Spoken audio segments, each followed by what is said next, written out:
Museum of History Studios. You're listening to Addressing Gettysburg.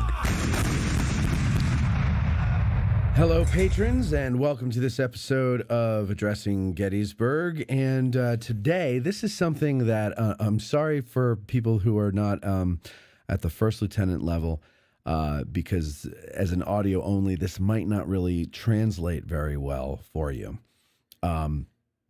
But if you are a first lieutenant, this is exactly why you are a first lieutenant, so that you can see how things go. And today we're going to you've all seen colorized photos, old photos colorized. And you might say to yourself, how do they do that? Is there color information there that they somehow magically extract with a chemical or something? Or do they go in by hand and color everything in? Like, how do they colorize black and white photographs? How can you add what is not there? Well, there's a way to do it, and it's arduous, according to my willingness to sit and work at something. I don't have time-consuming. Probably time-consuming is definitely a good word for it. Dr. James Beeghley is on. I'm always Beeghley. There's a hard G in there. Oh, Beeghley. Yes. So like Beeghley. Mm-hmm. Okay, Beeghley. Yeah, Beeghley. from Great Babe. Remember the cartoon? Beeghley. Yeah. Mm-hmm. Great Babe, yeah. So Dr. James is with us. That's an old reference. I know. That's old Hanna-Barbera, Yep. right? Yeah. You're with us today. You're from teachthecivil.war.com, teaching the Civil War. And you do it through multimedia ways, right? I mean, how digital media, I mean. What's that specifically? You mean like teaching the Civil War? Well, I mean, yeah, like what exactly is, what's your bag, baby? My bag is getting people to learn about history and the Civil War in different ways. So yes, I can look at a primary resource or a primary source in a book, but I can also go to the Library of Congress and get that primary source and interact with it in a multitude of ways through colorizing it, through just zooming in and out of images, through just analysis of it. The other big story that I always like to say is, if I hand you a book and there's a picture of the Rose Farm dead, someone's already written a narrative under that, whether it be correct or not. I've got books that have it listed as dead in the first day of the battle. Right. You know, so, and that was done by a guy at the Naval Academy, listed at the first Wisconsin or whatever unit was. And, somebody's already written that narrative, but I can also throw that picture up and let you write the narrative and that you scaffold the information that you've learned. So that's how I learned to use technology. So from Google Earth and how can you do that, to video, to colorizing images, just a multitude of ways that you can interact, and taking the Gettysburg Address and putting it into a word cloud and see which images come up, which words come up higher, or and why were those words important in that speech at that time. Or take that, now I just did one not too long ago. Take that speech and use Chat GPT to write it as another author. So like, oh, interesting. Yeah. So write the Gettysburg Address as if you're J.K. Rowling. How would you write it as a millennial? Right. As a millennial, right? As a tweet. Gen Z or how many tweets would it take to do the Gettysburg Address? Right. Yeah. Just little things like that. Or, you can use generative AI or, image AI to just, again, take a picture. I want to create an image of Abraham Lincoln giving the Gettysburg Address, or taking a selfie before the Gettysburg Address. So how can kids take original primary and even secondary sources like images from Kunstler or Gallon or one of those guys, and take that information and learn from it in a digital format and have access to it? Because even the Adams County Historical Society and all these historical societies and then museums have these resources online that you can access now that previously were inaccessible to people. Right. So how do you take that and use it in your classroom or use it as yourself to learn more about a topic? It's amazing to me the things that people are able to do with AI visually already.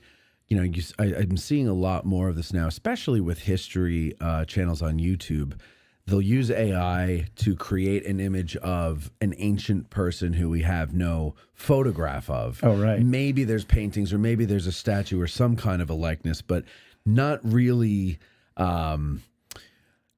anything concrete that we can say for certain that is what, Julius Caesar looked like or whatever. Right. Or they'll take There was one that went around not too long ago. Somebody took the presidents and put them in modern attire. Oh, yeah. Did you see that one? That one was really good. Yeah, there's a lot of, and what's amazing to me is when I've tried AI visuals, Photoshop just had an update, and they have an AI thing in there now, and they have a tutorial, and I did the tutorial, and as long as I did the tutorial, everything I told it to do, it did, and it looked realistic, and I was like, this is amazing. Then I tried to take what I learned in the tutorial on an image that I took, and it didn't work, and it's demented, right, and maybe it's I don't know how to use the right language to get it to do whatever I need it to do. I don't know how to tweak it after it's created something. Like I had an image that I took of the Sherfy barn, and the fence is in the foreground. The fence kind of leads you into the picture towards the barn, which is in the center of the frame. And I said, Union soldiers leaning on fence firing muskets. Yeah, they won't get that. Not even close. I mean, what it thought a Union soldier looked like. It was scary. It was creepy to me. It was like it was creepy, almost demonic looking. Right. So I'm amazed at people who have already mastered AI. I think some of it is the program too. I use not for me. Well, like Mid Journey's like one of the best ones, but it's a paid service. So the ones that you have to pay. Yeah, that's the problem. So that's the problem. I use like Dolly is the Chat GPT version. Okay. It's not perfect, but it's what do you have to pay for these things? Well, the Chat GPT Dolly DALLE-E is free, and it does some for you. Adobe Firefly has one. Okay. That does some free stuff. That's a good one. Firefly. So I have Adobe Creative Cloud. So you don't need it. It's free. The Firefly is free as part of Creative Cloud. Not exterior, it's not part of. You don't have to have Creative Cloud to have the Firefly, right? All right. Well, then maybe I will do. Let me just adjust your. I keep wanting to look up there. Or even you ask about what I do and like taking. You can put a green screen. You can go to Walmart, and buy a green screen and put it behind a kid or behind you, and you can be anywhere in the world. Right. Doing news broadcast. We just learned about the Battle of Gettysburg. I want you to do a live from the field report of the Battle of Gettysburg. It's just, can you have kids write a written 3-page report? Yes. Or can you have them create something digitally to express what they've learned, because not all kids are writers. Some kids are creative and like to use video or whatever, and they can do it all on their phones now, some of them. So yeah. All right. Now you've got in the other room, in the control room, we have you set up with now you use a program called GIMP, which is GIMP, like a free version of Photoshop. It is Photoshop for free. And the reason why I did that, and I think you asked me before, is because I always work with teachers, and most of the teachers that I worked with couldn't afford Photoshop. So I've always found a free version, like DaVinci Resolve or OpenOffice. There are free versions of software out there that you can use that'll do what you want. So I've used GIMP forever, and it's just been, available, and it's easy to use and easy to learn. Whereas Photoshop has a little bit steeper learning curve. So I use GIMP, GIMP. And so anybody can get that. And it has all the power of Photoshop. I was actually surprised. Like, it's got everything that Photoshop has, pretty much. Seems, right? Yeah, especially, unless you're an advanced graphic, editor, there's some features that it doesn't have. But you can also get, they call them plugins for GIMP that will allow it to expand the functionality of it. Okay. So, but for the most part, you can just go download the file, and it's pretty simple right out of the box. Well, so what we're going to do is have you go over into the other room, and you're going to actually be controlling the visual part of the show from this part out, and people are going to be able to see just how you do it. Now, what's the photo that we're going to do? It's that famous photo of the disemboweled soldier. Yeah, I can show you that one. I brought a couple different versions, so I think it's. But you're going to show us layer by layer how you colorize a photo. That's the photo that you're going to do, right? I can do that one. I can do that one. I can do I brought the gatehouse. I brought the three. I think the disemboweled one. Not to be graphic, ladies and gentlemen, but I think because we've all seen this picture. And it's kind of in the black and white version, and when you see like copies of it, and they're not like the high res versions, it's kind of hard to make out what's going on. Right. But now you're starting with a high res version. Yeah, I'll show you how to grab those. Right, and then you're adding many layers to it. It's not just one button that you click. It's many different layers that you add. Right. So And if I have the color, if you have a line of soldiers, let's just say, Union soldiers, each of their coats, their sack coats or frock coats would have a different hue of navy blue. Right. So, you have to look at each one individually and what would their color of their coat be. And is it more worn? Is it an officer? So the officers' coats tend to be a little darker than the enlisted men. So looking at those types of things, like, can generative AI colorize a photo? Yes, absolutely. But this is like, I call them like adult coloring books. Yeah. So just spending time coloring images, you know what I mean, to do it kind of relaxes me. As you say, it would frustrate you. It would. I would rather actually take a colored pencil and color in a coloring book or paint a picture. But right. yeah. So those are the kinds of subtleties that you can get into and looking at it. The other cool thing is that sometimes when I post them online, I'll get historians or I'll get experts that'll say, no, this should be this. Mm-hmm. So I'll get some feedback and they'll say, you need to change, you should change it. Not you need to, you should. Yeah. I posted one of some dead soldiers. I think it was probably the Rosewoods, and they're like, no, they would have been dead X number of days. Their bodies would have been darker, because of the decomposition and whatever I'm blanking settling of blood and all that rigor mortis and all that. They said it would have been, the blood would have been darker, and I was like, okay, that makes sense. Thank you for this guy's an EMT kind of thing, and so I can appreciate that feedback. But to me, when I see a very well done colorization of a historic photograph, all of a sudden, that history, that event, those people are real to me. Mm-hmm. And maybe this is just because my brain is simple and it's not a very complex brain. But, I've always looked at history as almost like as if it didn't happen, like a fairy tale, you know? They're good stories. These people are interesting. They have interesting stories to their lives. And we look at their pictures, but they're not real to me because none of them smile. We don't see them in ways that we are used to seeing people now. And, they're posed, they're sitting there, they look like a statue. Right. And while I know that they were real, I know that they existed, it's not until I see them as my eyes see life, color, that I finally go, wow, that really was a real person. And look, his hair is more auburn than it is brown. Or it looks different in auburn or whatever. Or you're doing like Joe Hooker's a good example with the blue eyes and the red hair. When you see him colorized, it's like, wow, that's really cool. Yeah. So or you're doing one and you see an officer and you realize he has a wedding ring on. So you start thinking about his wife and his family that he might have back home, and little things like that start to get you to think about it. Or you go across one and they'll have a tear in their pants or something. How did that happen? You start to think about those types of things. Yeah. More noticeable in color. And yes, they are. All right. So let's have you walk in the other room here. I got a little walking music for you here.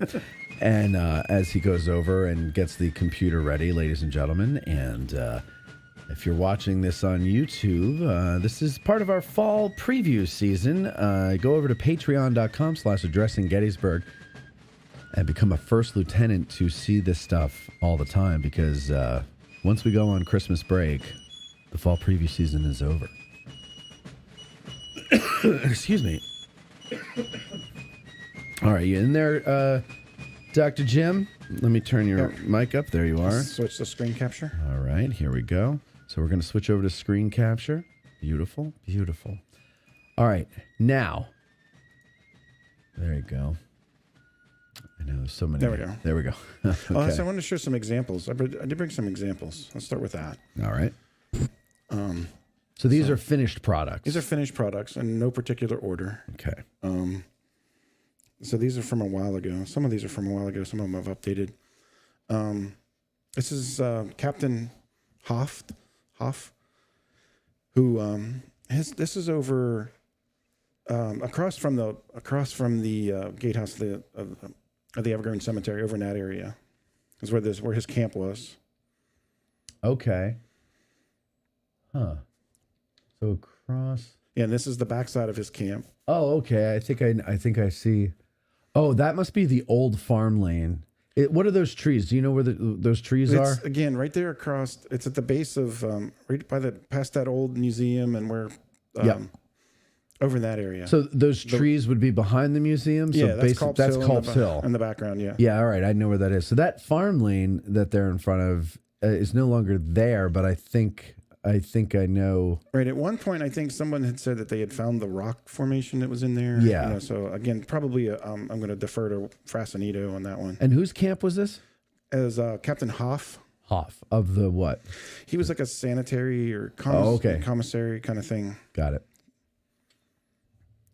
So this one was interesting. Obviously, again, the Meade's or Lee's headquarters. I played with the roof on this one, and like if I ever had to do it, I'd go back and redo this one. But the roof color, they were saying that there would be more moss on it. So Tim Smith had actually given me feedback on this one and said, no, it wouldn't be gray. It would be more like green and browns of the roof of the house. Now, how would they know that?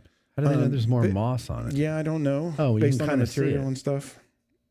Oh, because it's like wood shingles. Yep. Okay. God. So, See, that's the thing, and this is why I argue with Pete Carmichael that I am not indeed a historian, because you got to think of all that stuff. right. I am not a historian. No, me neither. I mean, know. you got to think all those little things. I mean, not every historian needs to think that stuff, but I think the good ones, like Tim, like they think that way, and that's why they're good. And that's their job too. Exactly. Yeah. So this is all over now. This was in Plum Run, in Devil's Den area, base of. Now, how did you decide on the colors to use? Now, let me ask, before we go into that, are the rocks all still in black and white? Or yeah, that's a good question. Some of them are, and some of them are not. Okay. Because the hardest part for me personally, and I'm sure there's a way to do it, is to take something that's black and white and gray already and make it gray. Make it a different gray. Make it a different gray. It's like you got to add blue to it. That's or something. correct. That's perfect. And really? When you say that, yeah, you got to add a blue tinge to it. So, and you can see above his head there's some browns and greens that are moss growing on it. But yes. And the water. How about the water? the water is again muddy or black. At that point, Right. So a darker color. Interesting. So there's the Gateway of the Evergreen Cemetery. Now that's nice. Yeah, so that's really cool. The brick is actually orange, and I did have a historian, tell me that was a good choice of color on that one. I think the greens, again, I've done these for over the years. I've gotten a lot better since then, but like the greens and the brass of the wreaths and that, I could probably tone down a little bit. This is the seminary. Pretty famous. The interesting about this one, there's a lot of cool details in the background along that back fence back there. Yeah. Yeah. Like there's a guy holding a drum, and there's like up in the upper. Oh, really? Above his hat, like up in this area. I don't know if you can see my mouse moving or not. Oh, wait, hold on. No, I'm behind. I don't know. For some reason, I'm seeing only the slideshow on the monitor out here. I'm not actually seeing the show anymore. But I think it's because you're in that program. Oh, okay. Yeah, but go ahead. All right. So this is Meade's headquarters, obviously. So this, again, you can clearly see the rocks I struggled with. Right. I mean, that kind of looks cool, though. I like that look of, like when a picture is colorized, like only certain colors are brought out. Right. I think that kind of looks cool. So this is a more modern version. I just literally just a few weeks ago did this one. This one is actually 1903. This one was taken. So this is taken from, this is taken like out in the yard. Yeah, this is, from the yard. Yeah. Okay. So this one here is really new. So like the southwest corner of her house is where you are. Yeah. Okay. Got it. Or where it is. So Alfred Woad. Now, so doing flesh tone has to be difficult as well. Yeah, so that's really hard, and you get different tones, and then like would their face be dirty? Would it be clean? Yeah. So again, we're here. Would they be tan? Tan. Are there any ways, like for example, a tan, even in a black and white photo, would that be obvious that this person has a sunburn? A sunburn, probably not, but like dirt and stuff like that, or whiskers, you can see. Okay. When you get close up. Sure. And that's why you have to start with high res. Mm-hmm. So this is one of my one of my favorite ones that I did. This is, I do like this one. This is a neat one. Yeah. I want to print that out and hang it on the wall. Like, I really love that picture. I'll email it to you without my logo on it. Oh, you can put your logo on. I'll hang it on the wall here. Okay. I think it's the 114th, but somebody can correct me. Okay. I think it's the 114th Pennsylvania Zoo Office. But a lot of fun doing it and researching the colors of their uniforms and asking people who are reenactors of that group. No, is this? What, do you remember where this was taken? Is this down in the wilderness area? I don't remember. I'm sorry. Oh no, would they have been wearing the Zouave uniforms and that late in the war, or they've scrapped that? Again, I'll defer to the historians. Yeah. I just sort of like to Someone watching might know. Right. A lot of this, not a lot, like this particular image, not so much, but others are a lot of artistic interpretation or artistic license. Sure. So this is John Burns. This is the first time I did it, and you notice like I didn't do a very good job. This was like one of the first ones I ever did, and I don't like the color of his pants and his face, and he looks really kind of weird looking. So then I always said I wanted to go back and redo it, so I went back and much better, much cleaner, much more detail in his hands. You can see the dirt in his hands, and I think somebody at one point had discovered that those are flies on his pants. Yes, I think. I don't know if Gary and Tim discovered it, but I know that I learned that detail from Gary and Tim. Yeah. All those little black, well, not maybe all, but a good chunk, let's say, of those little black specks all over the picture are flies. Because again, this was taken after the battle. Right. One of the details that the civilians have left behind is that there were swarms of flies. Just everywhere, a ridiculous amount of flies around here, and that makes a lot of sense. Right. And like on this one, like somebody had told me that the pants colors were wrong and whatnot. And I always wanted to redo it, so I finally went back and did it, and I'm happy with that one. So the current slide is closer to what the colors would have been. Yeah. Now those aren't denim pants yet because they didn't have denim yet, did they? Or did they? I don't know the answer to that either. I always thought that jeans came more with westward expansion. Yeah, Wrangler and Levi right, Strauss. Levi Strauss. So this one was a quote-unquote commission piece. That's another good one, though. Yeah, so Scott Fink and Dustin Heisey asked me to do this one. Oh, yeah. Because they were doing some research into the location of this photo out on the Rose Farm. So they asked me to do this one. And my understanding, I think Tim had pointed out that you can read the headboard right here, or maybe Scott had done that too. You can read the... Are you able to zoom in on that as Not it this is now? particular one. If I have the original, yes, you could. Mm-hmm. So again, more Rosewood Dead. So I mentioned earlier about the rigor mortis and stuff like that. So you can see the dark. You have to make it darker because of the way his body is. Just from the discoloration.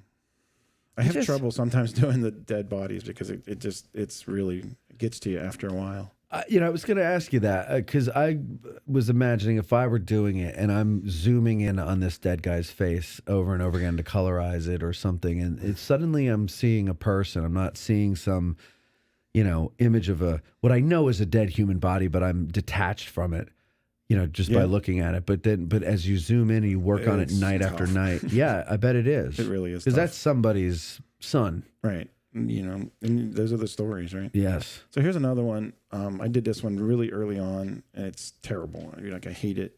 I never liked the grass, and I never liked the colorization of it. It almost looks like it was taken out of reenactment, like modern day. I always thought that the soldiers looked like they were almost green screened on top.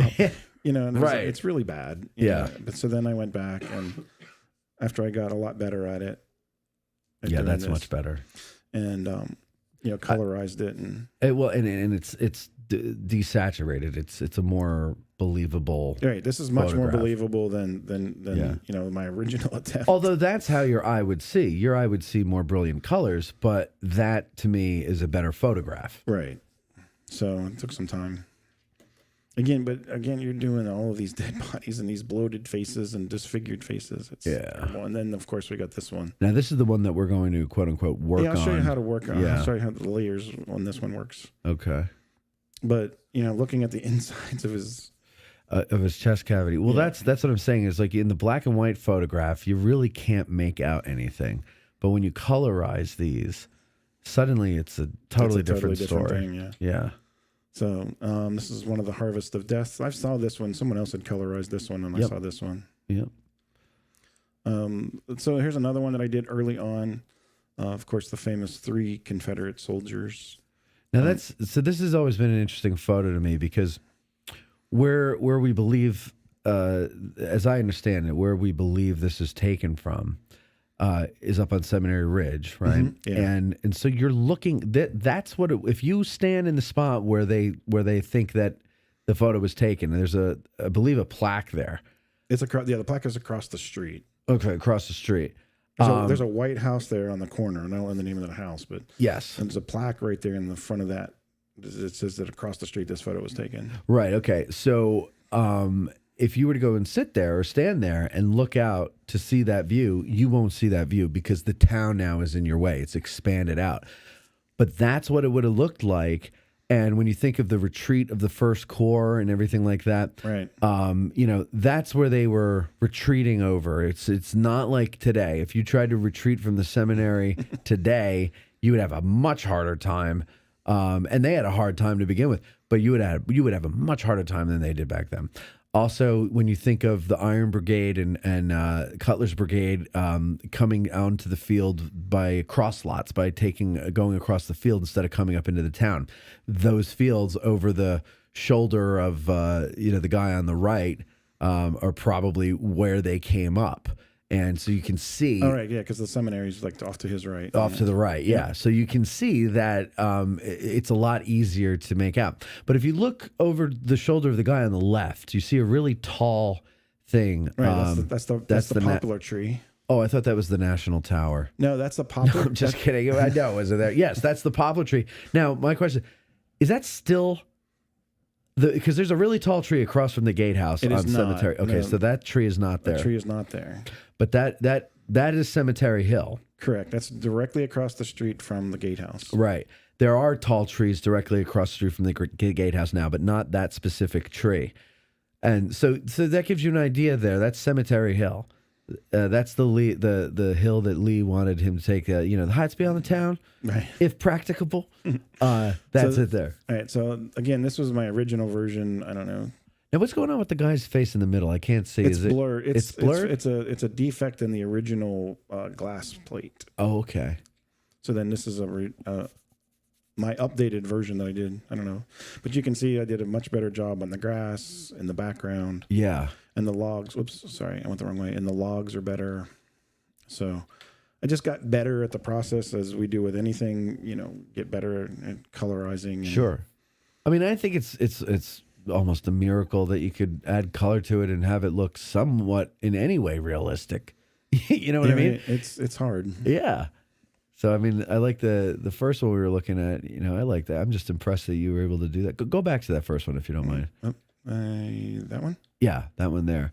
Is the detail that you could see in the background, which is there in black and white, but when you colorize it, suddenly, even if you get the colors wrong, it's suddenly different to me. Now it's real.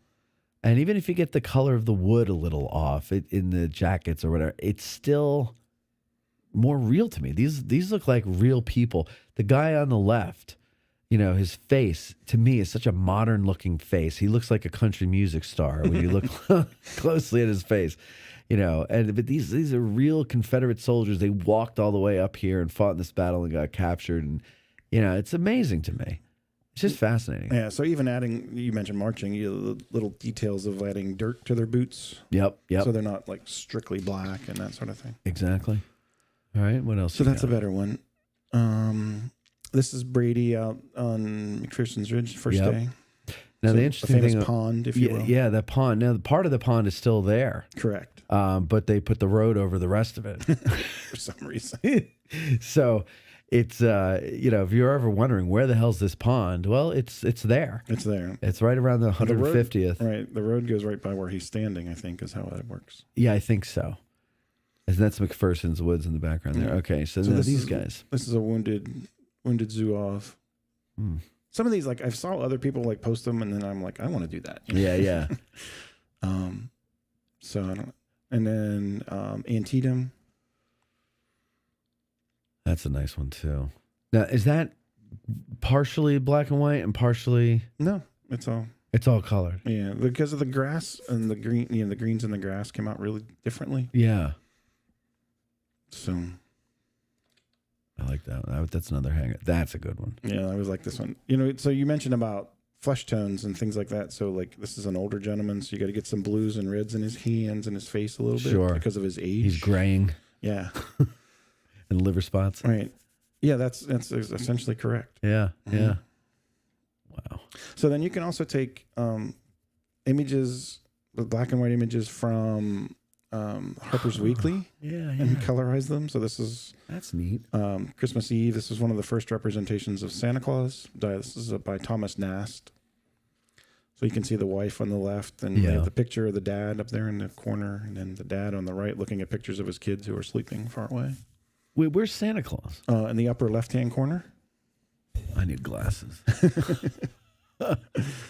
Oh, okay. Santa and his reindeer. And the reindeer, yeah. I'm just looking for Santa himself. I see it now. Yeah, he's up there in the upper left, and then in the upper right, you have Santa delivering presents to the troops. Oh, that was nice of him to think of the troops. Right. Yeah. So, but that is cool. So that was not colorized. That was not colorized, and I decided I do a lot of the images, and I thought, well, this should be working too. That's pretty nice. Yeah, so then this is one of the original Harper's Weeklies. This is Santa visiting camp. So these colors, if I went back and did it, I would tone it down a little bit, just really bright, kind of cartoonish. But yeah, well, I mean, it's a drawing. It is, so I kind of like it, though. It's not bad. It's not bad. Don't beat yourself up, Jim. That's what I got. All right, cool. So now let's go we'll go into the lost my mouse, eviscerated guy. Well, I want to show you real quick before we get to that. So to find these images, just to start, you have to go to the Library of Congress. So all right. Andy actually just asked that question. Where can we find these? Because these are amazing. He wants to know your finished. Where can we get the finished product? We'll get to that at the end. Yeah, but go ahead. So I have them all on my website and Facebook page usually. Mm-hmm. So, but anyway, selected photos of the American Civil War, the glass and negatives prints. Mm-hmm. And you go in here and you just Gettysburg. And I'm going to do the battle because it'll kind of narrow it down a little bit. Yeah. So here you can get all of these photos. There's the John Brown one, John Burns, excuse me. I always do that. So you click on this image and you can see you get different versions. Blow this up a little bit. Does that help? It helps, yeah. So you get different versions of this photograph. So you can get a JPEG version, which is 90 kilobytes. Or you can get this TIFF version. TIFF stands for Tagged Encapsulated File Format. And it's 96 megabytes. That's the file that you want. Yes, the bigger the better. The bigger the better. And I used to have a hard drive full of these images. Like I had thousands of them. I've gotten away from that. But that's the version that you want. Because that's the version that will let you zoom in and access them and manipulate them without getting that grainy pixelization. Right. And that's important. And I think the other thing that you need to point out is that you've got to have a computer that's got some power. You really don't, actually. You don't? No, you don't. Because every time I use one that doesn't, I mean, even the computer that you're on there, or actually this laptop that I use here, right? Mm-hmm. I bought it, like with balls because like I basically looked for a gaming computer because I was going to be doing a lot of video and audio editing. And even with this thing, I find limitations. And now the one that you're on there some of it's RAM. Yes. So if I recommend, and again, you need hard drive space and you need RAM. Right. So if you're working on a very complex photo with hundreds of layers or dozens of layers, even it will slow your computer down. But I do this on my Mac laptop all the time without any Macs issue. are, I think, a little better for that. Macs are better for everything. No, they're not. So it's Huft, Huft, Captain Huft. Okay. So that's the one that photo you can see that I showed earlier. Yes. But you can find all of these photos and you can download them. And this is what, again, historians like to do and people talk about a lot. And I've been showing for years, taking this photograph and grab this version right here, this TIFF 97 megabyte file. And it'll allow you to zoom in on it and not have any pixelization. Yeah. And it's real, and not only that, but you can really see a lot of detail, even in the background in a lot of these pictures. Yeah. So you don't realize. I'm sorry. Go ahead. I'm sorry to interrupt you, but you don't. People, I don't think they realize. I don't think they give the technology of the day enough credit, because the detail that are in. Everybody thinks you got to have like a really souped up digital camera to get a lot of detail in your photos and everything like that, but it's not the case. It's really surprising. Yeah. That they would be able to do this. Yeah. And if you can get a high-res scan of it, you really can take advantage of that. Really good, yeah. All right. So now you're in your editor. Yep. So this is GIMP. This is GIMP. You can use Photoshop if you have it. If you have another one that you use where you could do multiple layers, whatever. But we're using GIMP here. And this isn't a tutorial on how to do one of these on GIMP.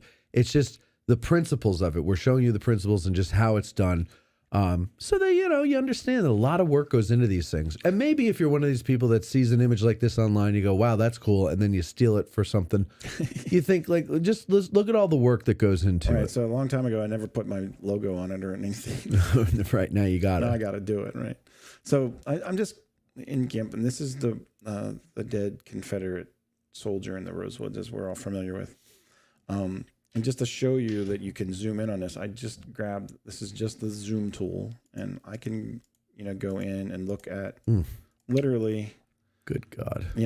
Look at that. The wrinkling of his hands. Oh my God. And whatnot. One of your podcasts shows you talked about not liking to talk about death and gore, and here we are. I know. Well, you can't avoid it. Or this is the shell. Just out of my. You know what I mean? That you can look at and get the detail on, again, you must have that large file. Right.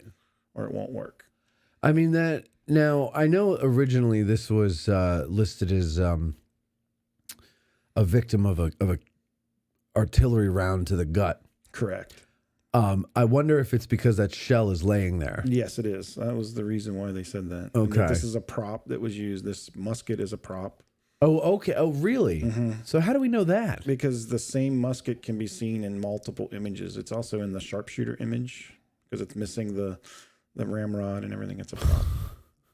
Wow. See, that again, you also have to be like a detective to be a historian.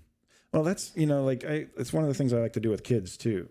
Like CSI Gettysburg. Yeah. From years ago. It was one of my first lessons that I developed. It was CSI Gettysburg. You're dropped in the Rosewoods, and these are your photos that you have, and what do you think happened here? And, right. You know what I mean? You can be a detective and say, how was this guy killed? Your first conclusion is that this, but then you realize, well, where'd his arm go? He's missing his arm. You know what I mean? Oh, look at that. Oh my God. Is that? And he's missing his arm right here. But am I looking at his shoulder joint? Yeah. Holy crap. And my God. And not to really gross you out, but there's his face that's all distorted. I was going to ask you, please move up to the face, because I've always wondered what's going on there. Where? There's his nose. So that's his nose. That's his mouth that's all distorted, and his eyeball that's bulging out. That's what I thought. Oh my God, that poor guy. Yeah, right. So, but you also, in the same image, you get to look at the details of his cat box right there. Oh yeah, great. You don't care. There's his hand. There's his hand. Now, so now we believe now that he was eaten by hogs. Correct. Oops. And if you can, and not to, and for anybody watching that can't handle this stuff, you might want to turn it off, because I'm going to ask him to zoom in on his abdominal cavity. Right. Because so then you get into anatomy, like, what part of the body is that? Right. Is that his liver? What is that? No, they would have eaten the liver. I don't know. Now, or is that a rock or something? Like, no, I think it's a body part. You think it's a body part? Yeah, it's a body, lung, definitely. Perhaps? It could be. I'm not a doctor. So, but we're looking in his. But it's really interesting. You see. Go ahead. Don't shy away from it, there, Jim. This is about learning. We're learning anatomy and everything. You've had doctors on your show. I know. I wish I had one on right now to. So this is like his belt or something that you can see coming across here. Wow. Yeah, you can really get in and. But you can also see like there's weeds and dirt and stuff. So that's what I'm trying to figure out. Like, but what you also am I looking when you get at? down here, there's some destruction. Like down in here, you can see in high resolution. Like right in here, there's definitely something was going on. I can't. Can you zoom in on that? I can like center left. screen it. There you go. So see how it's like it tore out of his pants here? Can you go closer? Oh, sure. Yeah. Because I know you want to go closer. Because I'm trying to figure out what. All right, what am I looking at here? And like this is like it would have been his right hip area. Okay, so they've eaten down into the hipple region. That's a technical medical term. Yeah, the hipple region. Hipple region. And there's his wrinkled hand again. Now, so his hand is what's the most amazing part to me. That is the most humanizing part of it, right there. There's wrinkles in his knuckles, and also you can see the like dehydration of the flesh. It kind of looks like a deflated balloon wrapped around his finger bones. Right. So you figure this gentleman was killed on July 2nd ish. And he may have not perished and gotten eaten or whatever. July 3rd, evening, July 2nd, July 3rd. This photo was taken 4 or 5 days later. Yeah. So he's been laying out in this field in the sun and the rain. And I mean, just the photographers, man, they had to put up with the the smell stench of that. and everything. It's hard to imagine. So then now that, look, think of that shoulder joint. That is something else. That is amazing. So you go back to, okay, what actually ended up killing him? Was it, did he, why is his face is all distorted, obviously, from being out in the elements for a couple of days, but he lost his arm, he lost his hand, and what actually ultimately killed him? I mean, there's a bullet hole in the canteen, right? And the canteen is not a prop, as far as we understand. Not to my knowledge, I don't believe so. Okay, so the musket is a prop, and the shell. I mean, look at it; it's leaning up against a rock. I mean, of course, it's a prop.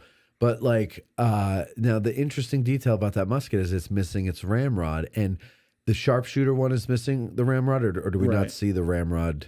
I guess we do. Right, it's missing it as well. So it's like Brady's assistant. He shows up in a bunch of photographs. It's kind of like this prop shows up. In right. But so they're using these props in a bunch of different. So there are a lot of them, maybe not all, of course. I don't think, aside from the musket and the.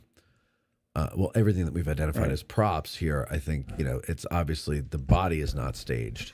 So this is, let me just show you another level of detail with these large images. So this is the I'm famous... going to adjust, keep talking. I'm going to adjust the monitor so I can see it better. Okay.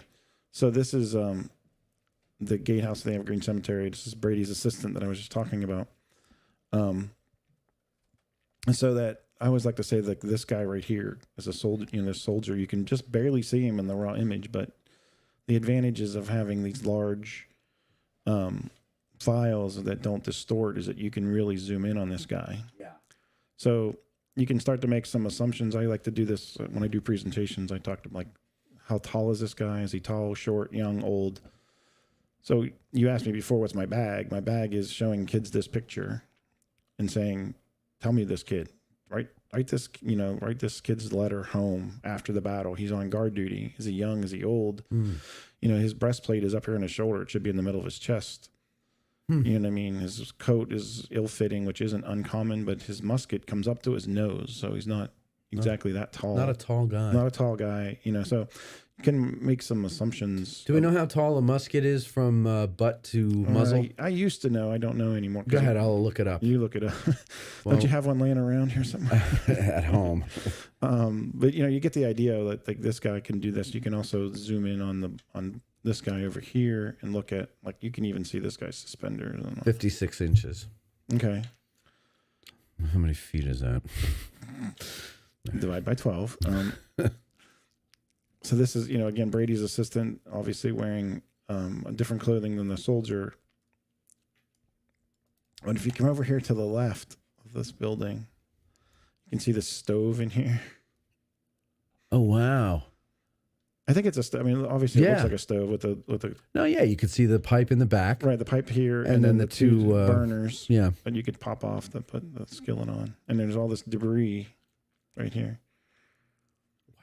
So you that's get an idea. 4 foot 6 inches. Right. Is 56. So he's what, 5 foot? Maybe? 5. Yeah, he's a short guy. He's a short guy. The Joe Pesci of the Civil War. Right. With all due respect, as Mr. opposed Pesci. to the guy from Indiana was the tallest one or something like that. Right.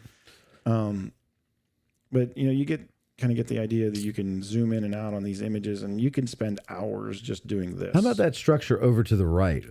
Like this one here. Corn What is that? I don't know exactly what it is. I'd have to go back and look at some research and to know exactly what it is, but it doesn't exist today. Right.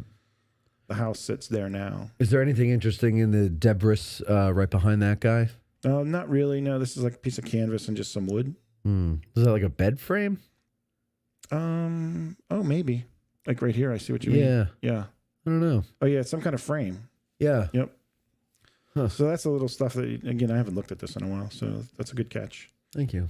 But it's always like that. You know, you're always looking and finding little pieces of information or little details that like, oh, I never saw that before. Right. And then how about any battle scarring on the gatehouse? There is, like, you get the window here that was shot out. Sure.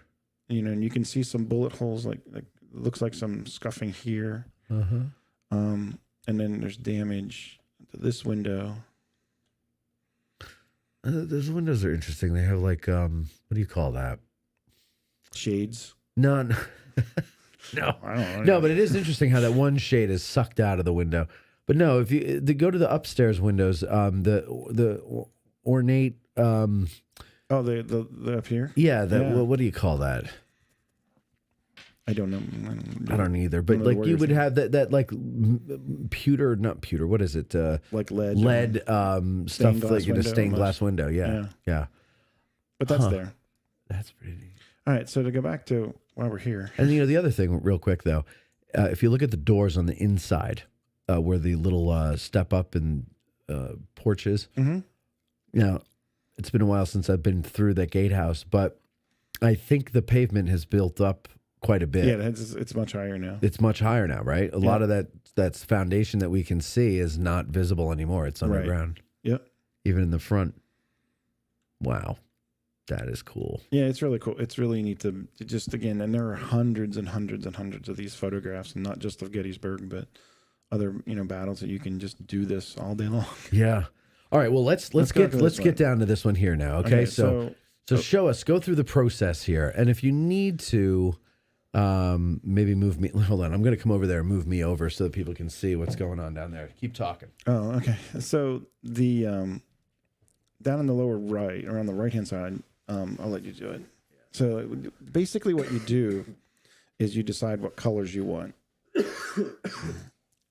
Decide what colors you want, and then take that color and then make a layer of it. And then you erase the above layer to reveal what's underneath it. So it's kind of interesting. It's kind of a neat way to do it. It's kind of like layering a sandwich, or layering, a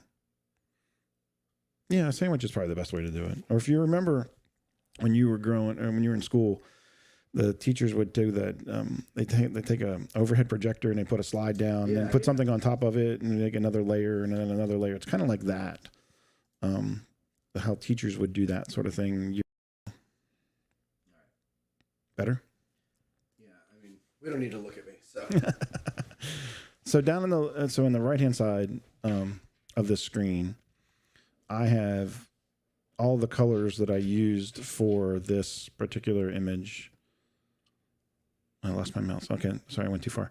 So I have all the colors that I used for this. So if I want to just see the flesh, I'll just reveal the flesh, and you can see just the flesh tones that I used. Okay. And then I can do the mud. I call it mud, like dirt. Okay, like the raw ground. We can add some leaves in. Like I colored all of this in and picked the areas that I wanted it. And then, of course, I called it organs. So you can get the organ. Oh, there we go. The guts. The guts, right? We get the dark blood. Man, a little color. Little color. Add some leaves in. So each one of these layers of the colorization is, the colors are hand chosen. The areas that you want to color, that color are hand chosen. and it's all, not all of it. I mean, a lot of it is, again, artistic interpretation. So there's a good one. You asked earlier about dead blue, you know? Yeah. So if I take this blue out here, watch how it changes. Oh yeah. Too pink, too right, alive. Too pink, too alive, right? So you go this and you add some blue to it, and it really like, okay, now he's dead. Yeah, he's pale. Yeah. So grass. So I added the grass in because, you know, again, it would have been trampled. It would have been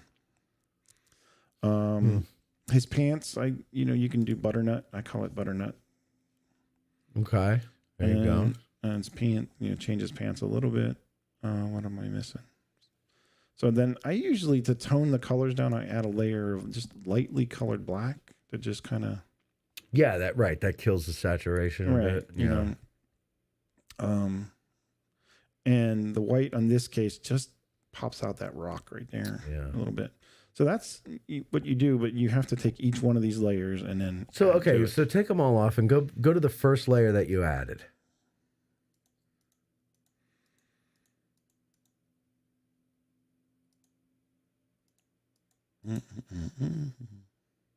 So I always start with black.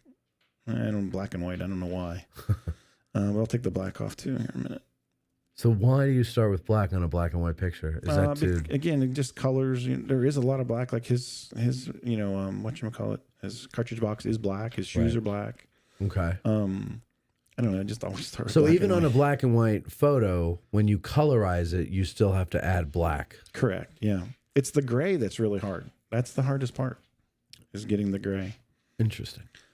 So, but you can take this and get if I want to color in white, I can just come over here and grab my paintbrush and I paint it. And then I just come over here and then I can like paint something in white. I gotta change my my mode here. I'll show this how to do this from scratch here real quick in a minute. Okay. Yeah. So you just talked about mode. So yeah, when give me one. We'll do the whole thing here in a minute. Go ahead. Go from scratch, but you can kind of get an idea that now I can make this pants white if I wanted to. For some reason. So basically, I paint, and there's a technique called glazing. So like you take a very thin pigment and paint, you thin it down. You'll have something like this. Let's say I want to colorize this, and I'll somehow get it on a canvas, and then I'll go in and maybe glaze it. And so what I'm doing is I'm what's the term I'm looking for? I'm adding not a hue. I mean, I'm adding hues, but it's a cast. It's like a color cast over the image. So I'm not coloring it with an opaque pigment. I'm coloring it with a translucent pigment. Yeah, this is called a mask. Right. So this one part on the right here is called a mask. It's a layer mask. Right. So that's essentially what you're doing. You're painting over this with a mask, or let's use say as an opaque or something like that. So let me just go to this one real quick, and then I have to change it to RGB. So if I take this image, the first thing you do is add a layer. So you add a layer, and I'm just going to call it white. Okay. Just for the heck of it. Always name your layers because you're going to get confused. Oh, you know what? I'm used to having it on my computer. Layer. I'll do it the new layer, right? Mm-hmm. And I want to do that it's visible and change the color. And transparency, I want to be the foreground color. That's what I was looking for. Oh. Okay. So that's going to paint the whole thing over white. Okay. So then I right click on it and then add that mask. And it's the same process if you want to use Photoshop. It's the same. It's the same thing. So right click on it and create a mask. Add a layer mask, and it's a black full transparency. So then this white is going to go away. Okay. So now essentially what I want to do is paint this white. So the white gate. I want to paint the gate white. Okay, gotcha. Okay, so I'm going to grab my paintbrush, and that's a little big, so I'm going to make it smaller. That's a good size right there. Change this mode to overlay or color. There's a couple different modes depending on what you want to do, but the best one that you typically use is this overlay. Yeah. And then you just color. Interesting. And that'll colorize that by hand. I'm just kind of doing it really roughly here. Right, sure. Because also it looks like there's mud on the bottom. Right. So I'm just kind of really quickly, let's just say, I'm just going to do this. You know, like I don't like it. You know, and I do this sometimes. Like I'll just slap it on there. So you're slapping it on, but you're not coloring within the lines. Correct. And you can. You don't have to. Interesting. Depends on your own preference. That you can just sort of play around with it. Like let's just say, so I'm over there. The other thing that you can do is change the opacity of it.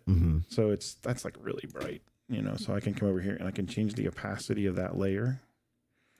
Okay. And it'll make it that's a little bit more like realistic. What I like that color of it. Right. Okay. If I need to erase, like this is like I went over right here. First thing I'll do is probably zoom in, and then I changed from painting in white to painting in black. And then I just come right along here and I can erase that. Oh. So like in here, I'm like, it's just because again, I did that intentionally so I could show you how that I made a mistake, you know? Yeah. You can go back and correct mistakes. Of course. The beauty of digital. The beauty of digital. So, and that's how you kind of do that. And zoom out, and then you can, like this guy's code, or you can pick the colors that you want. So if I want to add a new layer, so just add a new layer. First thing you do is you pick a color, and just pick, whatever color I want. I don't know, like a brick color, if you will. And just call it brick.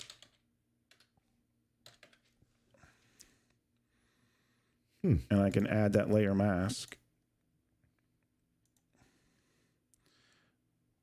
Oh, so okay. So I think I see what you're doing.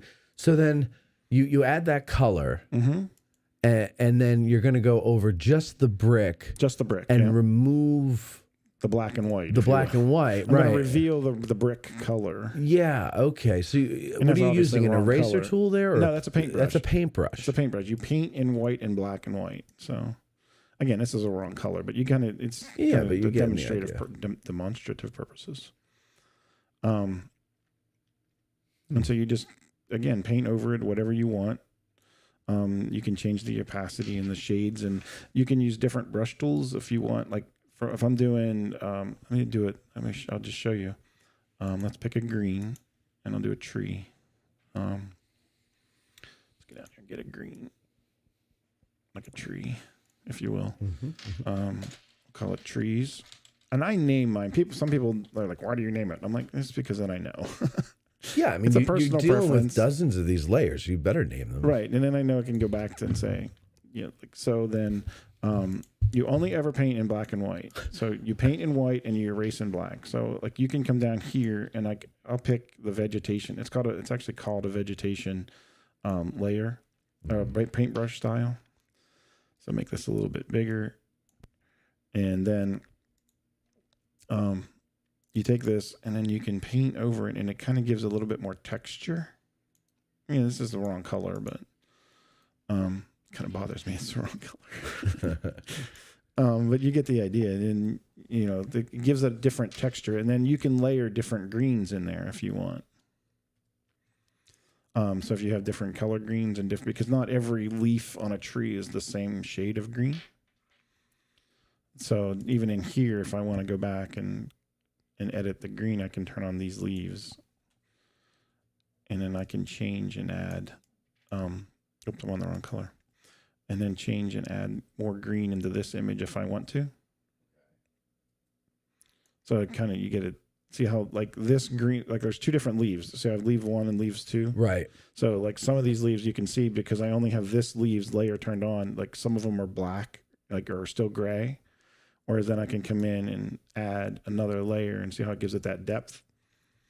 And then I can also add, because some of it you can see this light brown, some of the leaves might be dead, so I can add some brown in there to add dead leaves as well. Okay. Yeah. All right. So you got to layer the colors and you got to think about what you're doing a little bit. I was told when I started painting by a friend of mine who used to be an art teacher. He said that, we say that trees are green, sky is blue, grass is green. But it's really not. Right, but it's not.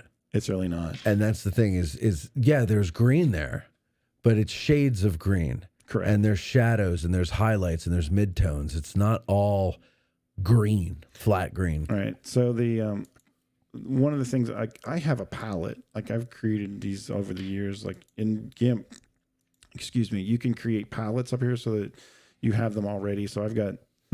I actually already have. I've got Union Blue colors. I've got greens. I've got Confederates. I already have them already pre-done. So over the years, you can build your own palettes of colors if you want to be able to grab them.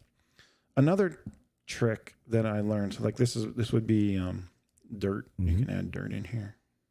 So see how this sort of again comes to life. Yeah, it's amazing. It really does, and you can adjust these and whatnot. The other one I use a lot is this. I use smoke a lot. It's called smoke brush. Again, it just kind of like yes, kind of highlights it. So if I just do a Control Z and take that out, so you can kind of see this is just smoke. See how it kind of leaves some of that? Yep. And then if I go in another color, for lack of a better word, just pick green. See how you can get it comes through. Yeah. So you can kind of get the blend, a good blend of those colors using the smoke. Huh. Now, you can change the opacity of an entire layer, or you can change the opacity of just a stroke. Now, if you wanted to, let's say that patch that you're working on there, you wanted to really make that different from everything that surrounds it, and you're doing all this layering that you're not going to do on the other ones, and you're using all these different colors that you've already got as layers, and you want to change the opacity of one or two of those layers, but that's also going to affect everything else. Everything else that you colored with that layer, correct? So what I normally do, if I want to change just this layer, this little spot that I'm working on, I'll create a new layer of just that same color. So you got to have another layer in there. Correct. That's why you name them. That's why you name them. Dirt 1, Dirt 2. Yeah. And you get different. Again, like you just said, there's multiple colors of dirt. One of the things that I get asked a lot is, where do you find your colors, or where do you come up with your colors? And this one's pretty easy. You can find images of the Gateway Cemetery, and you can grab those off a website. Like soldier ones, I get like this guy's Union Blue. There's you can take reenactor photos and grab them. I follow a couple of authentic reenactor clothing makers online. Okay, like Wamba and White, I think is one of them, and they post pictures of their wares. So I grab them and steal the pictures of it, so I can actually. So if I well, you don't steal the pictures. I don't steal the pictures. I use the pictures. You copy the color. The image, right? So here's say they have wool, rebel wool. Mm-hmm. This is from here's an easy one to do. This is from the Library of Congress. So this one I can steal. I'm not steal. I can use this one. So I want to make his pants this color blue, right? Right. So I come into my color and I can just pick from the screen. Just pick this blue. So I know that's an authentic pair of pants, and that's an authentic sky blue. So then I can create a pair of pants and call it sky blue. And then I change that. It's this, and again, Photoshop, whatever, it's the same process. Do you use one of those stylus mouse pads? I have one. That would be easier, wouldn't it? It is easier if you can get the hang of it, and right. I don't have the patience to get a hang of it.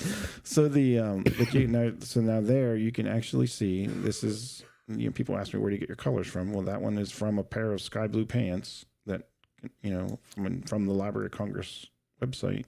So now what's interesting to me is that so you took that color blue, you copied the color. But when I was looking at it, it's got shadows on it. It's not one flat color, but what you pick is one flat color. Right. So it actually, and I don't understand the technology of it, but it actually picks up the the shades of it. You mean when you copy it, it does, or when you're painting? When you're painting, it actually picks up like this is going to be brighter. See though, this because the sun is on this side. Yep. So it's actually you can actually see it's brighter on that side. Well, so that makes sense though because you're painting over. It's a transparency, right? So it's when you put that color onto the darker parts of his pants, it's going to show up darker because you're coloring a shadow. Mm-hmm. So that makes sense. But that's amazing. And so then those shadows are probably going to be accurate because you're using well, I shouldn't say accurate. Well, they're accurate to the color you're using, I guess I should say. Yep. So now there you can see that's a pretty accurate color of sky blue. Wow. Now, do you do the skies themselves? Up here? Yeah. Sometimes. Like I'll just do a really light blue. Like I'll take this and do I'll do a smoke kind of thing. I keep doing that. I'll do a smoke color like this. I'll do it really large. Like see how big my cursor is, and then I'll just drop the opacity really low and just kind of get a light. Just really light color. It's really faint. It's very hard to see. Yeah. But it gives just enough change. And then I don't have a black on here. But if you can add a black and that'll change it as well. It'll darken it. They'll darken it a little bit. Yeah. There, that's a little easier to see. Yeah, it's still very faint. Very but faint, but it's subtle. It's subtle is the correct word, yeah. Yeah. Mm-hmm. But then I would imagine, though, that would be brought out more when you have all the other colors in. Right, it does. When you make this and it pops and then you can see the background. But, like, don't forget, it's funny. You can, like, I forgot this part back here. That'll make that blue. Yeah, right. So that's just what I do. And you jokingly say, this is nice working on this on a full-size keyboard and a mouse. I do it with my MacBook laptop and pinch and zoom with my fingers. Yeah, that would drive me insane. I mean, I'm not even joking. I would have to be brought to an insane asylum if I had to do it that way. Yeah, I did buy a tablet, and it's hard. It's hard to like where you lift your hand and put it down. And yeah, I couldn't do that either. I would have to do it on a full like on a desktop, or at least if I was doing it on a laptop, I'd have to have a mouse or I'd have to have one of those styluses or something like that. Yeah, what's nice about this is the zoom. Like I can roll their mouse to zoom in and out. Yeah. I don't have to come over here and click. Yeah, that's annoying. I can roll their mouse in and out. That'll definitely give you carpal tunnel. Yeah, I've had that. Been there, done that. But that's pretty much what we do and how you do it. It's just I find it so relaxing to be able to do, and to be able to just share them. Online. It's something I do. Get some. Relaxing. So these are some of the pictures. Like there's wool that they posted, pictures of wool that I can grab colors of. That's so cool. Like there's a whole line of it. Like so, if I open this up real quick, convert. So there's a whole list of wool that I can like pick colors from, and this is authentic, well researched by historians and by that this is accurate wool colors. Yeah, that Confederates would have worn. Do you do commissions? Because somebody in the comments says he has pictures of his grandfather from World War I, and so I did love one to see of them the colorized. I have not done commissions. I would be interested in seeing it. I did one for my mother-in-law. Mm-hmm. It was her father in his Navy sailor's uniform from World War II. Mm-hmm. I did do that one for her, but I haven't done like commissions. And you asked me one time, do you sell them? I'm like, I don't sell them. I don't just do them, I think you should. Now, if you go to the top of the archway. Okay. There's an anomaly in the photo there. There's right. Do you remove those? I do not. I leave them. You leave them. Okay. I know some people that do. And I've had people like, here's a correction. Here's one without the anomalies. I'm like, okay, thanks. But I do that. So now, is that a hole in the? This one here's a hole. This is a damage. Yeah. That's okay. Damage. Yeah. So like that particular one, I think this is my image. So you can go to here if you want and go to images. Oops. Go to images.google.com and just type in Gateway Cemetery. I can't type. I'm coming into the water cooler to get more water. Okay. So here's a picture that you can grab of the actual cemetery. and then use this image in this brick color for your photo, for your reference. The other suggestion, if you're going to do that, I suggest that you go, if you click on, in your in Google image searches, you click on tools and then go size and go large. So then it gives you the largest photo that you can grab. Always go large. Right. Go big or go home. But you kind of get the idea. And again, you're not, so you're using, this is from John Banks' blog, but you can take this image, you're not selling it, you're not using it, so it's legal, as a reference point. You're basically just taking a sample of the color. Correct. Right. Yep. So what I do, I don't not even so much anymore. There's a plugin you can get for Chrome that'll allow you to grab colors from a page. Oh, that's cool. So they call them the hex colors, the hex code colors. There's a. So when you do this, I'm sorry, like white is all F's, zeros, all zeros is black. Oh. So if I change the color to red, you see my number changes. Yes. So you get the hex code. So you can do that too. So if I go, my tab go. If I go here and I type in butternut hex code, it'll actually give me, that's a color of butternut. Encyclopedia. Yeah, there's a bunch of them. There's but I mean, it's just color. Like is there anything you can't do online? No, it's amazing. So I can even do grass hex code, and it'll give me that's a general code. So that's the number that I need to look up. That 567D46. So if I take 567D46, and I go over here, 547D46, D46. Hit enter. It's giving me that green. Wow, that is something. So that gives you a starting point. If I wanted to look at this brass and I don't know what to look for, I can do old brass hex code, and it'll give me antique brass hex codes. That's not quite right. I was looking for a You're green. looking for that darker. I'm looking for a green, Yeah. Right. So you can just go here and say, I want a green. You can do green brass, or it's bronze, isn't it? Yeah, old bronze, not brass. Right. That's right. I know what you meant, but BRONZE hex code, and it's going to be a green. So there's your green. That's amazing. So little things like so that one even shows a statue. So antique bronze. So that's the color right there, and you want to grab this hex code 665.D1E and put that into your program, and then you can colorize these and get really close.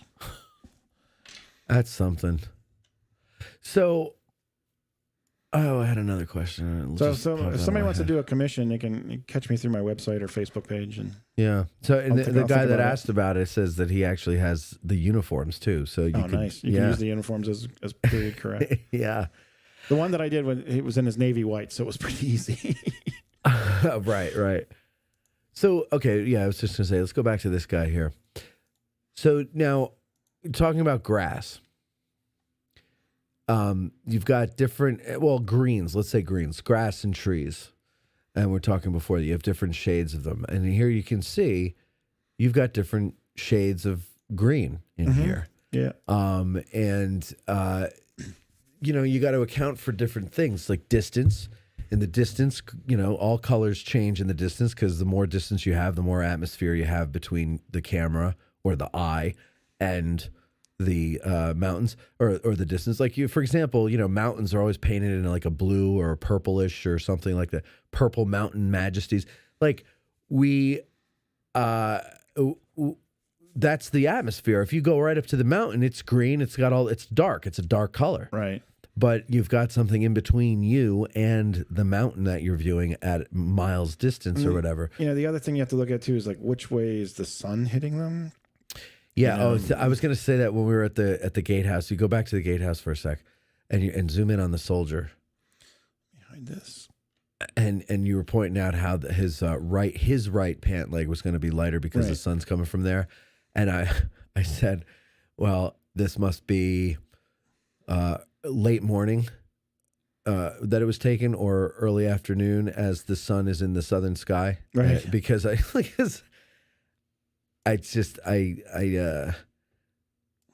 Only because I just am obsessed with this place that I know where the sun is in Right, relation to these places. And those are types of things that you can do. And those types of things. I don't, if you will. Yeah, well, it's when you spend too much time in one place and you don't go out into the rest of the world, that's what happens. So, I thought it would be different for your viewers and your listeners to kind of. Yeah, I think they like it. The comments make it look like people are very interested in this stuff here, and I certainly am. I think this is great. It's just a different way to view the battle. It is. It really is, and you can research and you can look at the black and white photos and you can say, oh yeah, that's right. But then you can also come here and look at these images and look at the backgrounds, and so that would be a finished version of what we were just looking at. Yeah, and you could see the blue of the sky now. Yeah, you can see that. So I just got a little wisp of it and little whites. Yep. Yeah, little clouds, happy little clouds. Happy little. I saw that on YouTube the other day. They were streaming 24 hours of pop rocks. Oh my god. Like it's little things. And zoom in on her house. I'm not sure I can from here, but I can. Because this isn't. This isn't the image. Yeah. Okay. So we have a question about the soldier. Can you go back to him? Yeah. And I hate to do this, but zoom in. Yeah, zoom in on the cavity. Okay. Okay. So Barbara asks, why did they think hogs ate him? From my understanding, they think that hogs ate him because he's found in the area where they knew hogs were roaming around.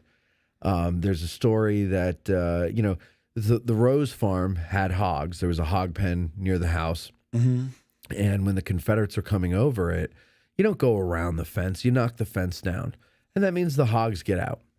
And the hogs, I'm surprised, frankly, that they didn't kill him and save him for later, but whatever, you got to keep going. And so at the end of July 2nd, when the area of the wheat field and Rose's Woods or whatever are kind of a no man's land and it's just filled with dead and wounded, well, that's a smorgasbord for the hogs. Right. There's an account of an officer beating back hogs with his sword. Yeah. Yeah.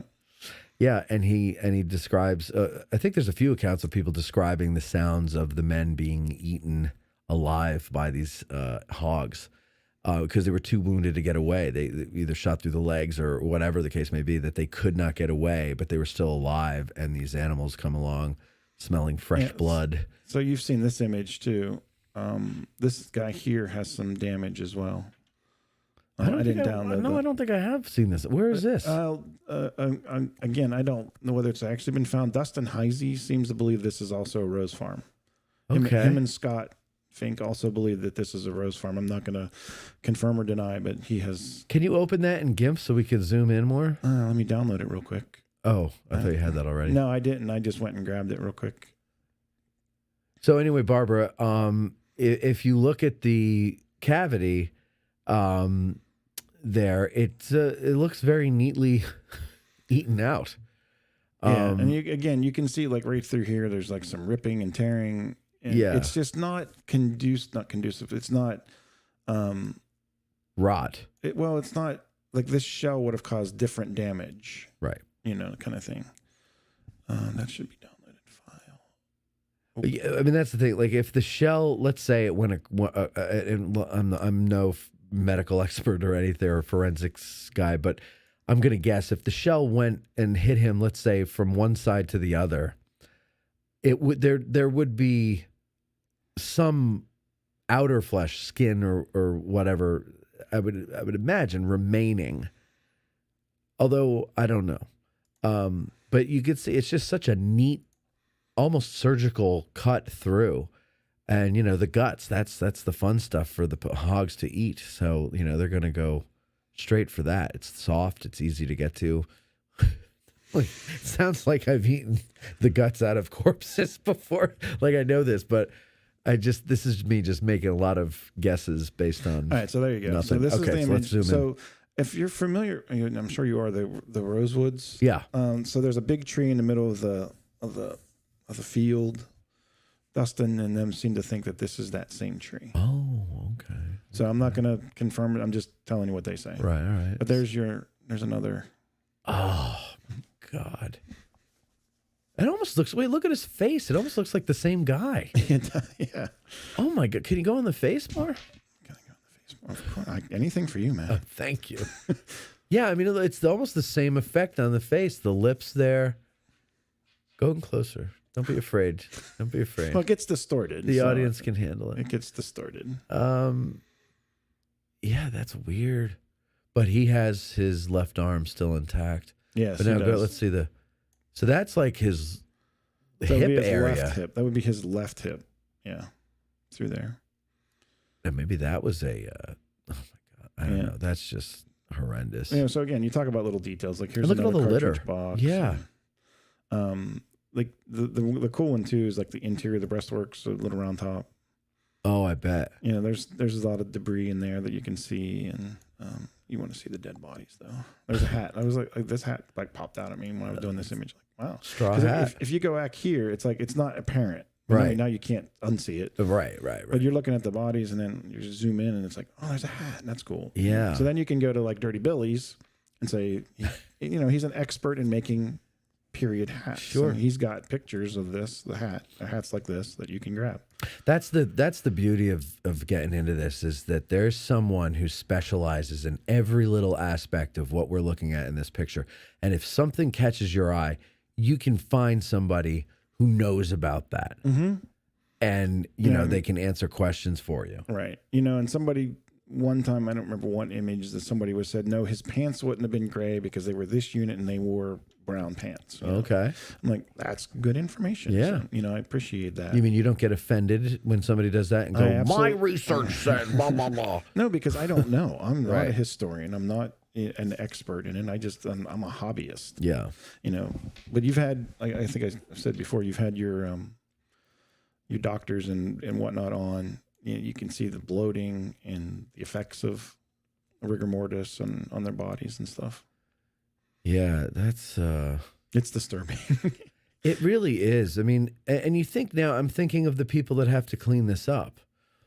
You know, a guy who's shot through the gut and not eaten by hogs or not ripped apart by artillery, that's ghastly enough after he's been sitting out there for 4 or 5 days to go and, you know, recover him and, you know, bring him for burial. So I brought this one along too, just, you know, again, you sort of you mentioned it before, but. Are we looking at, in the top of the frame there, are those leaves?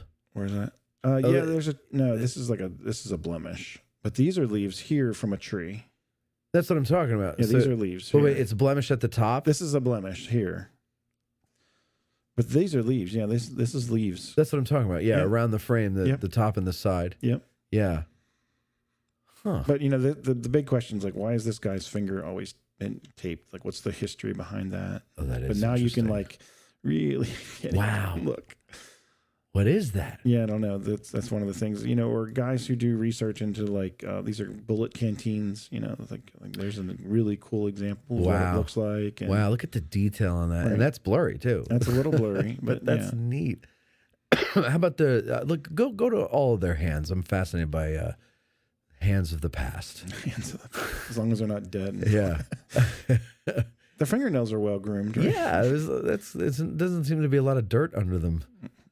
I can't tell. No, it's all blown out. Oh, there's some dirt. Okay. And where's the other dude? I always like this guy because his hand, you know, he's like, I'm really proud. Yeah. You know, he's like he's having his picture made. Right. But he's got a ring on right here. See this? A pinky ring. It's got a pinky ring on. He's in the mafia. Yeah. Now, are you sure that's a ring and not a anomaly? It's not, because if you look at it, it's like it's really bright. Oh, I see. And it's very symmetrical. Yes. So now this guy's got this black tape or whatever that is on. I wonder if he broke his finger or something. Oh, maybe. But it's just fascinating. But you get to see, look like, at these Brogrens are low cut. Yep. You know, versus higher cut ones. That some other, like this guy's boots are higher cut. Right. So you can look and see even the different styles. This one's lower cut than this guy's is higher. And their pants, I mean, it's just really amazing to see what they would have on them, you know?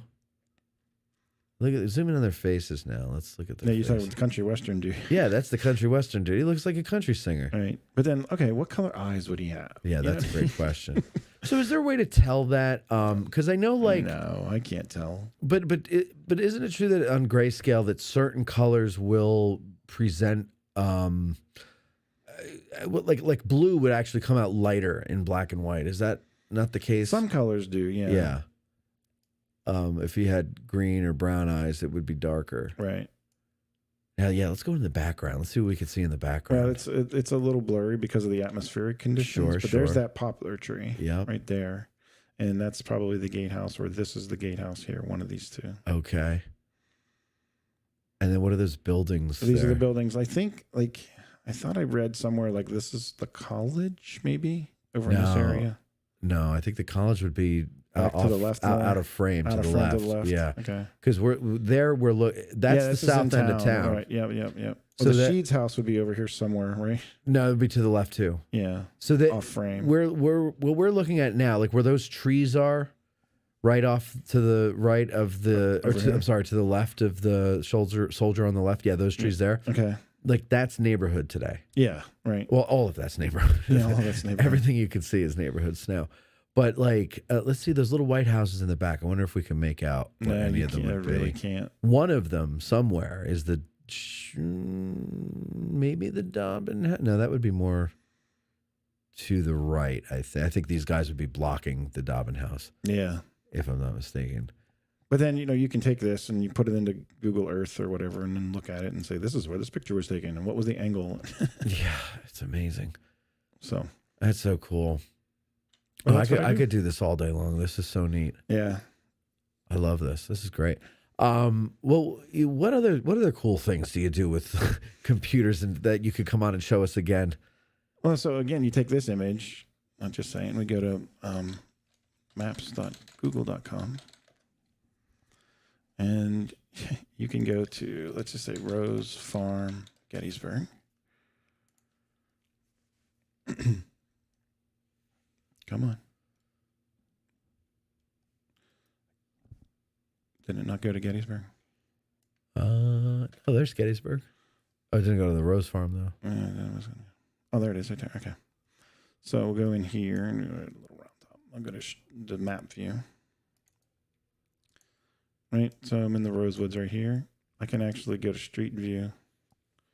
Drop this in here and standing in the Rosewoods.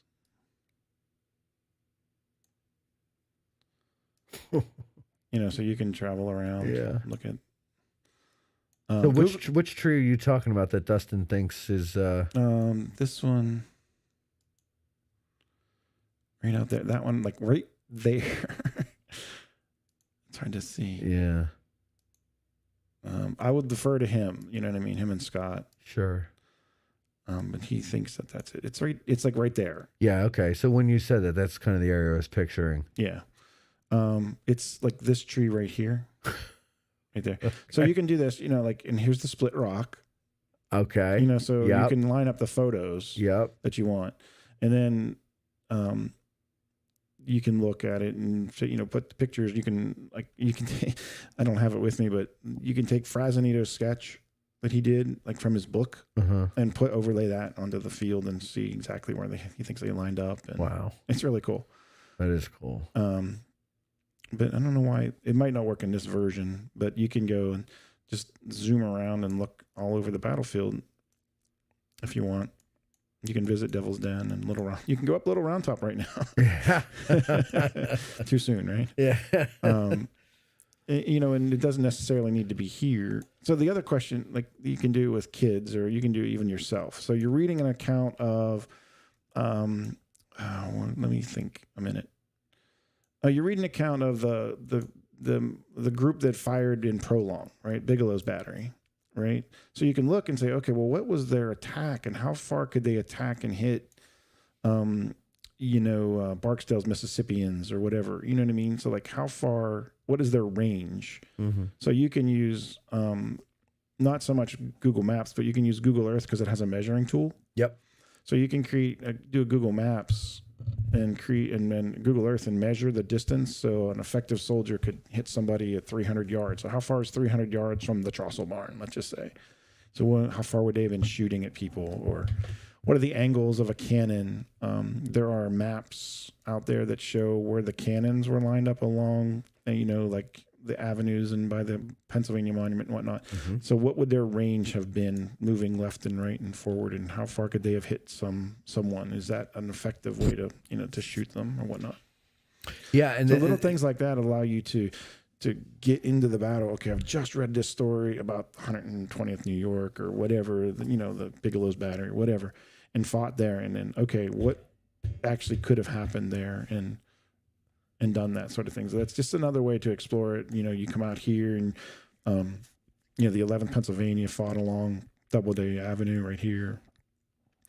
And you talk about Iverson's Pits, and people say, well, where is that actually? It's out in here somewhere, from my understanding is. It's kind of where you just were. Yeah, up in here, right? No, down in here. Right, yeah. I just thought it was up in here more. No, they started from around there. From around there, right? Yeah, and then they got to about right where you are in that field there. Right. So they fought in through here. Again, you get the kind of idea of looking at that.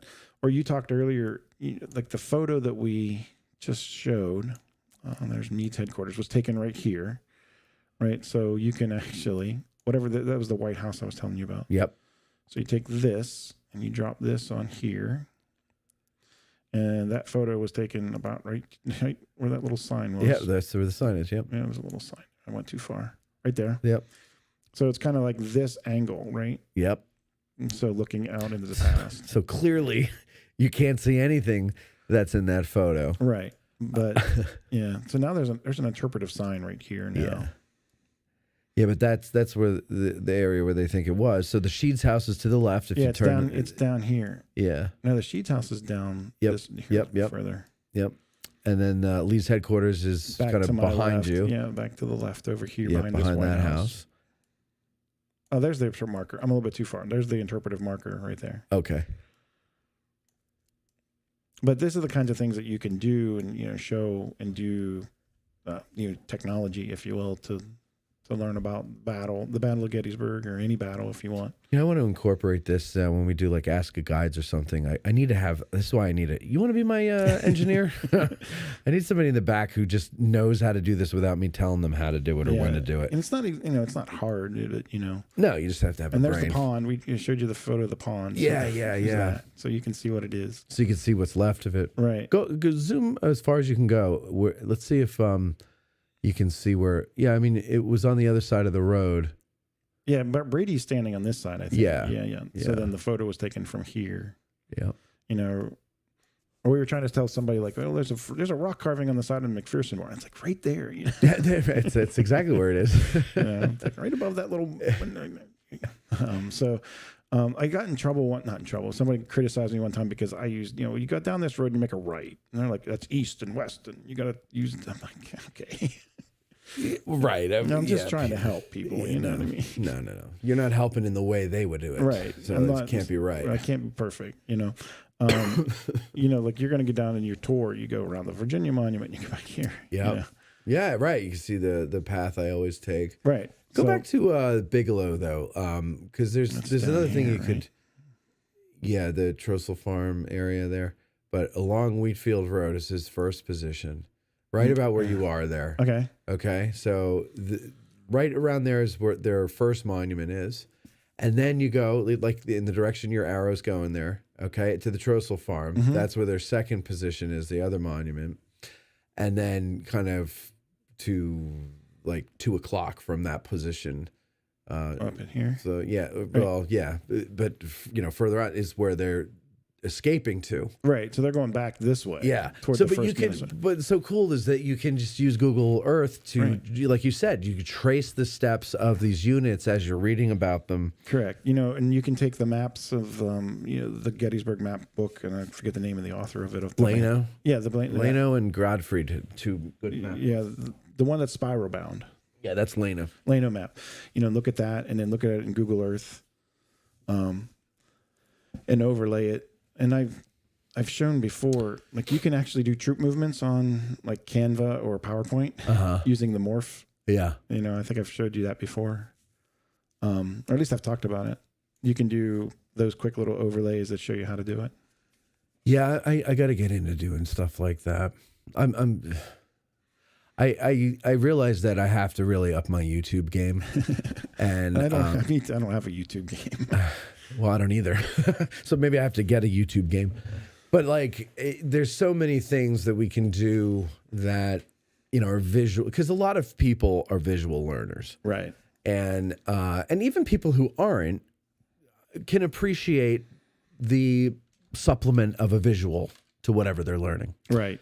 So I just feel like, you know, there's really no good reason why we shouldn't be doing more YouTube stuff, except for the fact that I'm only one man and there's only so many hours in the day and so much energy in my body, and I have a life too, and you know, it's too much, but we'll get there. I can't remember my password. I'm going to try that. But you can do it. You go to Canva and just use the morph, or even PowerPoint and use the morph. You do position A and position B, and you can move and it morphs them. Yeah, it morphs them into locations. That's good. I might have a blog post on it on my website. Oh, well, there you go. Which is, of course, teachthecivilwar.com. Mm-hmm. There's a link in the description if you want to check it out, folks. Yeah, my Facebook page, and I do that. And I share a lot on Twitter too. I'm Pfeiffer1863, F-I-F-E-R 1863 on Twitter. There you go. Barbara says, just never heard that about the hogs. Thanks. Didn't know hogs eat meat either. They'll eat anything. They'll eat anything, right? Well, you know, and you get. That's why when someone you know is a glutton and they call him a hog, there's a reason. Well, listen, Doc James, this was pretty cool. Pretty cool indeed. I thought it was different for your listeners. Oh, it's very different, but it's very informative and interesting, I think. I'm very... I don't know. I might be getting into a new thing now, which I'm really hoping is not the case. It's not the case because you have no time. I don't have any time for anything. Oh my God! You know, here's Chamber. Like portraits are easy to do. That's a good way to start. If you want to start with something, pick a portrait. They're that easy. makes sense. It's only half a dozen colors, if that. There's a gold, there's a black, blue, skin tones. Right. Right.